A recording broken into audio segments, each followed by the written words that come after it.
Okay, let's get to the presentation. I'll invite Dr. Wang Rui to make a presentation on the. Um, he's from the Thermo Fisher Scientific. He is going to speak on the analysis of microplastics by Ftir and Raman spectroscopy from mm to micrometer sizes, and from single particle to full image. My apologies, for the delayed. Okay, get started, Dr. Wang. Go ahead, please. Yep, thank you. Okay, so good afternoon, good evening, everyone. So I'm Wang Rui from Thermo Fisher. Today I'm gonna share the analysis of microplastic by using Ftir and Raman spectroscopy. So I'm not going to discuss about the definition. I think everybody know that. So just to highlight the common questions that the researchers or analysts try to find out, basically to understand the type of the plastics, to know the size, and also to estimate the amount of the plastic found from the environment, and then to backtrace where the source of these plastics, so that hopefully we can reduce the pollution from the beginning. So obviously, to understand the size of the plastic, then you need to have a microscope, and to know the type, there are various techniques. I think I've heard a lot today, but still FTIR and Raman are the most common technique, because these two techniques can integrate with the microscope, so that you can have just a single instrument. You can do the physical parameter analysis and the chemical parameter analysis with one measurement. Here, just want to discuss a bit more on the difference between FTIR and Raman. So FTIR is absorption technique. So we have a beam source with a broad spectrum. IR source goes to the sample. So the sample will absorb certain wavelengths, and then the detector will tell you where the absorption happened. So based on that absorption in the different wavelengths is a characteristic information. We can tell what kind of material you have in the sample. So need to take note two things here. One thing is that because it's absorption technique, the beam go to the sample, it also go to the filter you use to fill the plastic. So if you use a cellulose filter or some polymer filters, a nylon filter, for example, then you will have the spectrum, have the filter to contribute into the final spectrum. So you will face some difficulty. You will try to identify the plastics. Another thing is that IR technique is based on the infrared. So the wavelength is from 1 or 2 micrometer to about 20, 30 micrometer. So you're looking at using a light source with a longer wavelength, so that you have the resolution limitation. So in general, we'll say 10 micrometer, but in real cases, more confident analysis will be maybe 20 micrometer. You have a good data quality. So that's the 2 points you need to take note in the FTIR analysis. As for Raman, is an emission technique. So you have the laser source interact with the sample, and you cause the emission, and then you have the Raman scattering. And so what we are analyzing is the shift from the laser wavelength. So in the laser, normally we use a green laser or blue laser, sometimes maybe red laser. So the laser wavelength will be around below 1 micrometer or even half micrometer. So that's why in Raman you can do a better resolution, because the wavelength you're talking about is much smaller. So we can, in general, we'll say 1 micrometer. That's how much we can go. Another thing is that the Raman analysis is happen on the surface. So it doesn't matter which kind of a filter you use, because you're really looking at the surface of the particle. Right. So in Thermo Fisher, we offer both technique, the isomolecular spectroscopy. So, and there are also different models. So it depends on your requirement. We're starting from the small FTIR with ATR technique. And you could also put a small microscope with that small FTIR, so that you can go to a resolution a few hundred micrometers. So this is really suitable for the on-site analysis. You can bring it along with your car, with your boat. So you can do a quick on-site analysis to determine the material you collected. And if you already have a FTIR, you can also equip that with a microscope, which are manual stage, so that you can go to maybe 20, 30 micrometer in the spectral resolution. But if you want to do In the fully automated analysis, then you have to go to the IN10 FTIR, which is a FTIR microscope. So that's give you the resolution about 10 micrometer. And also for a fully automated analysis, you can go to the Raman, where you can reach about 1 micrometer resolution. So in these two fully automated system, you could get the identification and also the distribution of the particles.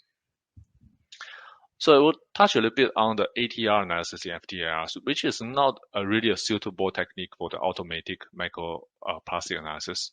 I mean, although Atr is really a good technique for FTIR, it enables FTIR to analyze almost all kinds of samples. But the drawback is that for Atr analysis, you have to bring the sample, come to very close contact with the Atr tip or the crystal. And that give you problems, obviously, when you try to do automated analysis, because you carry forward the small particle to the next measuring point, you have cross contaminations. So in general, we would recommend the transmission analysis by using the Ftir microscope or Raman microscope, where FTIR you don't have the fluorescence issue, and you can analyze over 1,000 particles, even more. But for the Raman, you can go to a smaller particle size. And if you only want to have one single instrument, then Raman is probably the best option. So you can do the smaller particle analysis, you can go to a bigger one. And we also supply a solution, workflow solution, with a silicon filter, and also to this is also suitable for both FTIR and the Raman. So for the automated analysis, there are two methods available in the FTIR and Raman microscope. One is the particle analysis, the other is chemical imaging. So particle analysis feature is basically based on the visible image to find out where the particle is. And then the analysis will only go to those particles to analyze it. Obviously, this will reduce the time to spend on the measurement. And but it relies on a good visual image, because otherwise you're not able to find out the particles. As for the chemical imaging, basically you analyze the full filter or the full region of interest, and that will capture the spectrum from every single pixel. And for that, you're not going to miss any particle, but of course you'll generate a lot of data, and many of the data actually from the filter. So in our solution, we have both methods available for both microscope. So you can, based on your sample, to pick which is a suitable method to use. If you have a lot of particles, you'll probably go with the chemical imaging. But if you have a limited number of particles, you could use the particle analysis feature. So here we'll go a little bit more details on how this feature works. For particle analysis, first step, you need to select a region of interest, capture a visual image to have a good contrast. So obviously here you need to have a very good microscope that with the bright illuminant light with all these bright field, dark field options, that you can get a very good visual image. And then the software will, based on this image, identify the particles, and also at the same time to give you the size of the particles, the number of particles. And after that, the system will take the measurement to control the stage, move to the particular particle, and then collect the spectrum from each particle. And after that, you're reporting out for for each particle with its spectrum, and also the type of those particles. Now here's an example that by using a Raman microscope. So this sample is some of the sample that collect from rainfall filtered by a silicon filter. This is a Raman software interface. It looks a little bit different from the FTIR, but it did the same thing. So basically, you capture the filter image, and then the software will be able to identify the particle based on the contrast, and you find maybe 1,000 particles. In this case, we analyze about 1,000 points, and in a 3 by 3 millimeter area. So automatically it will measure each particle. And then after each measurement, you also do the identification. It also shows that what's the particle size, the particle area, the length, width, and also what's the percentage of match. And here just some zoom in a small image of those small particles. You can see that for PE particle is less than 2 micrometer, about 1 micrometer, can be easily identified in the Raman microscope. And here shows the spectrum from Raman for different particles we found from the previous image. So this is about the particle analysis.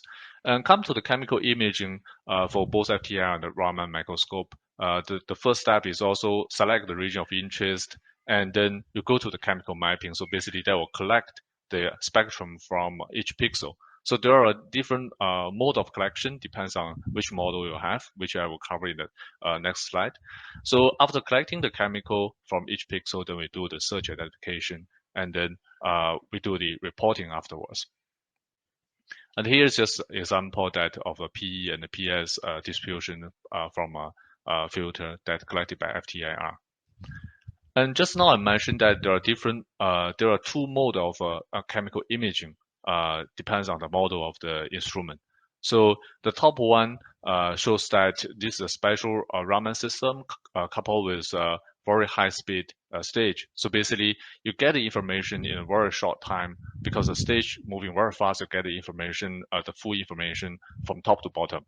And then after that, the stage will move back to the original position and keep repeating this measurement. And the beauty of this is after first free measurement, you already have a general idea what kind of information you have for the chemistry, for the distribution. And the further measurement is just to further refine the signal to noise ratio so that after a certain time you have a very good quality of data. For the other mode or other system in the market that they're normally doing is doing the scan line by line. So until they reach end of the line, you get the full information, they will process the data. So obviously you have to wait until end of the measurement to know how the data looks like. So that's the difference. So now I come to the end of the presentation, just a quick summary. As I mentioned that we have the full solution for different size of problem. Depends on your application. And I highlight these two methods for the FTIR and the Raman microscope.